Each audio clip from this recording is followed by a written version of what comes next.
Assalamualaikum warahmatullahi wabarakatuh. Halo teman-teman semua, jumpa lagi dengan saya Heri di acara KND Channel. Oh ya teman-teman, hari ini saya akan memberikan ilmu bagaimana cara mengetahui armatur atau angker pada alat mesin gerinda atau bor teman-teman masih baik atau sudah rusak ya. Sebelum lanjut ke video saya, jangan lupa subscribe, like, dan komennya teman-teman, dan share sebanyak-banyaknya jika video saya bermanfaat untuk teman-teman semua. Oke teman-teman, ini yang saya gunakan adalah mesin bor tangan ya, merek MT60. Kita akan cek armaturnya apakah masih bagus atau tidak. Ini bisa dilakukan untuk semua jenis alat mesin ya, yang menggunakan rotor dan stator penggeraknya. Yang pertama, kita buka dulu semua baut-bautnya yang menempel pada mesin bor tangan ini.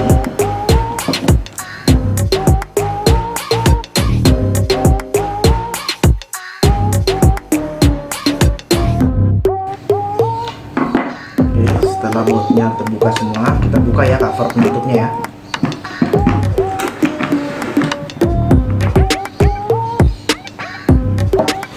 Oke, setelah kita buka, kita keluarkan armaturnya teman-teman.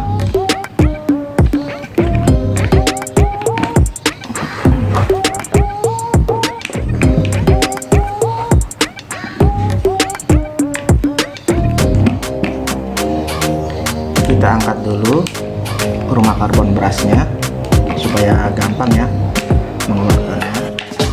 Kemudian kita angkat armaturnya, lalu kita keluarkan. Kita singkirkan dulu ya. Oke, inilah armatur atau angker atau rotor dari mesin bor tangan ya teman-teman. Oke, yang kita akan periksa adalah bagian ininya ya. Ini yang disebut kolektor dan ini gulungannya ya, gulungan rotornya. Kita cek apakah tembaganya masih bagus atau tidak. Kita lihat apakah ada gosong atau masih bagus. Kita bersihkan dengan koas.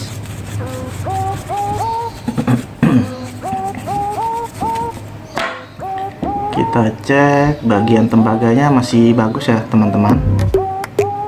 Kemudian kita cek ya jalur-jalur antara sekat-sekat dari kolektor tembaga ini ya teman-teman. Apakah jaraknya ada yang renggangnya lebih besar atau kecil?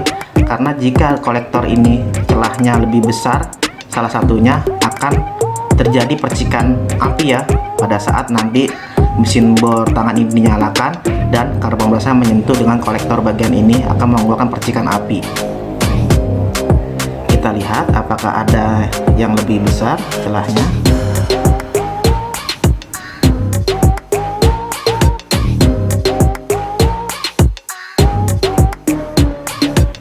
Ya, bagian ini ada salah satu ya teman-teman yang sudah agak melebar celahnya ya, agak melebar sedikit. Selanjutnya untuk mengecek kolektor ini masih bagus apa tidak, kita menggunakan dengan multitester ya teman-teman. Teman-teman bisa memakai multitester digital atau multitester yang analog ya. Ya, selanjutnya kita nyalakan multitesternya. Teman-teman setel ya di dioda. Oke, seperti ini ya teman-teman. Setel di lambang dioda. Setelah di setel, kita hubungkan kabel hitam dan merah apakah bunyi. Kita tes dulu. Ini bunyi ya teman-teman. Selanjutnya kita tes ke armatur ini ya teman-teman. Caranya seperti ini ya teman-teman.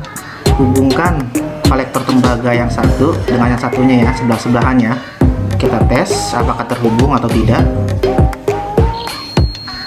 Oke, ini terhubung ya teman-teman. Selanjutnya kita tes tes lagi.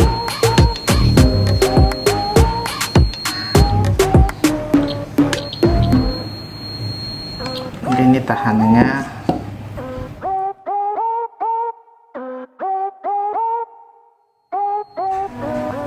Ya, coba kita tes lagi ya teman-teman. Kita hubungkan dulu kabelnya, apakah bagus hubungannya. Oke, di sini 0,1 hubungan kabelnya bagus. Selanjutnya kita ukur ya teman-teman, kolektor tembaga satu dengan yang lainnya. Kita hubungkan satu dengan yang satunya, apakah terhubung.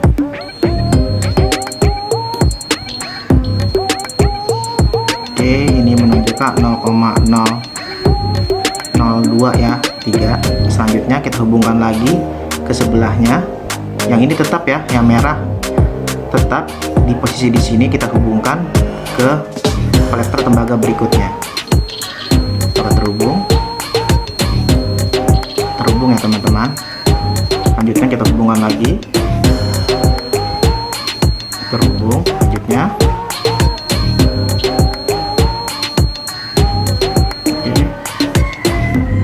kita hubungkan lagi.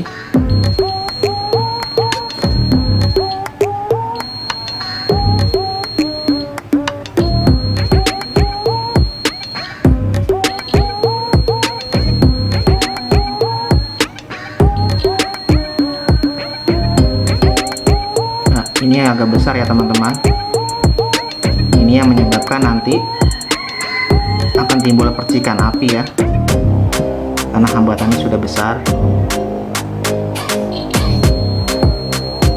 Ini juga 0,9.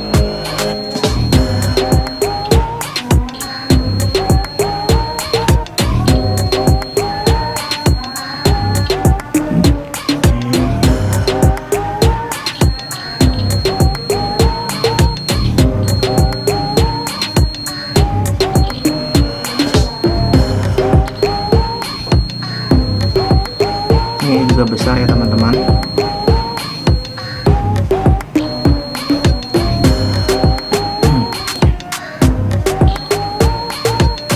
Oke, besar.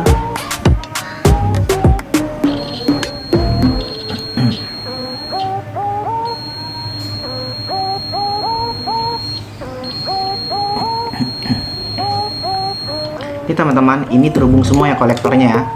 Pada intinya armatur atau angkar ini kondisinya masih bagus ya, cuman dia akan menimbulkan percikan bunga api ya pada saat mesin bor ini dinyalakan dan karbon brasnya menyentuh dari kolektor ini untuk menghubungkan aliran listrik ya. Itu bisa terjadi karena hubungan di antara kolektornya ini mempunyai celah-celah yang berbeda. Harusnya yang bagusnya ya teman-teman antara 0,00 sampai 0,02 reaksinya ya, sampai tingginya itu 0,002. Kalau di atas itu bisa sampai 0,05 apa 0,10 20. Nah, itu hambatannya sudah tidak bagus ya antara setiap celah-celah dari ini ya, masing-masing kolektor tembaganya ya.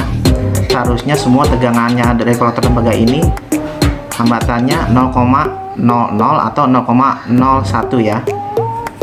Sebenarnya tidak jadi masalah ya teman-teman kalau misal buat mengeluarkan percikan bunga api, tapi jangan sampai percikan bunga api itu terlalu besar ya. Oke teman-teman, jadi nggak jadi masalah jika armatur ini mengeluarkan percikan bunga api asal percikannya itu tidak terlalu besar. Kalau masih kecil masih dalam toleransi ya teman-teman, mungkin diakibatkan dari gulungan kolektor tembaganya ini ya teman-teman, sudah terjadi celah yang agak besar sehingga hambatan antara celah-celah dari kolektor tembaga ini sudah berbeda ya, tidak sama semua. Seharusnya antara kolektor tembaga satu dengan yang lainnya itu hambatannya sama semua ya teman-teman, sekitar 0,0 sampai 0,2. Jika lebih dari 0,2 sudah tidak bagus lagi, karena masih bisa dipakai armatur ini ya, fungsinya masih bisa dipakai ya. Makanya usahakanlah gunakan karbon brush yang orisinil teman-temannya untuk menjaga armatur ini untuk tetap awet ya, supaya bagian kolektor tembaganya ini tidak mudah terkikis ya. Kalau karbon brushnya terlalu keras, yang termakan adalah ini bagian ininya teman-teman, kolektor tembaganya, dia akan terkikis dan habis ya. Oke.